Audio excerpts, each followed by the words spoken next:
Alright, hello everybody, my name is Aidan Tripodi, and this is my video presentation for my website. I'm trying to go a little bit fast so I can make the time here. So this is my home page, and you can see I have 6 photos here. Photos are all in a container div, but the container div really serves no purpose because if you remove it, the images will not change, and that's just for editing purposes in the future if I decided. Down here, there's a paragraph outside of the container div, and it just brings you back to the top if you click.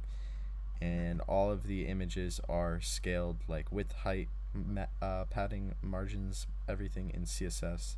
So the thing I'm most proud of is probably getting these images to be scaled the way they are and line up the way they are, because it took me a while. And if I scale down the site, you could see the images scale, and I have no responsive HTML. It's just because I changed the way the photos were.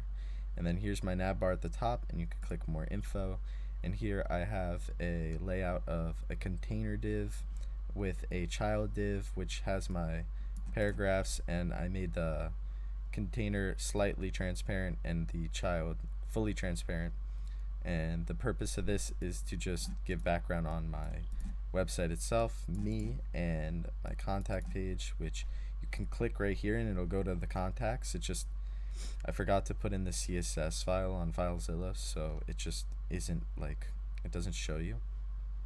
Yeah, and then here's my album, which is the exact same layout as my home page, but it contains 3 images each row, and they're scaled slightly differently. And yeah, the purpose of this is just to show all of the photos that I have. And then the contact page is the exact same layout as my more info page. It just has my email, Instagram, Facebook, Twitter, all of these things. They all have useful links. This goes to just the Instagram.com. And the thing I'm most proud of here is probably getting the links to line up the way they did, because it took me a good 30 to 45 minutes maybe just to get them properly centered, and figuring out that I had to use the list in the way I did. And if I have any time left, the main thing I wanted to point out with difficulty is my purpose for the album wasn't originally what it is right now. I wanted it to have like 2 big pictures, and then you hover over one and it would say gray out, and it would say car like album, and you can click on it and it'll go to a separate page with cars, and then you hover over a person, separate page with people. And yeah, so that's my presentation video. I hope you guys have a great day, and yeah,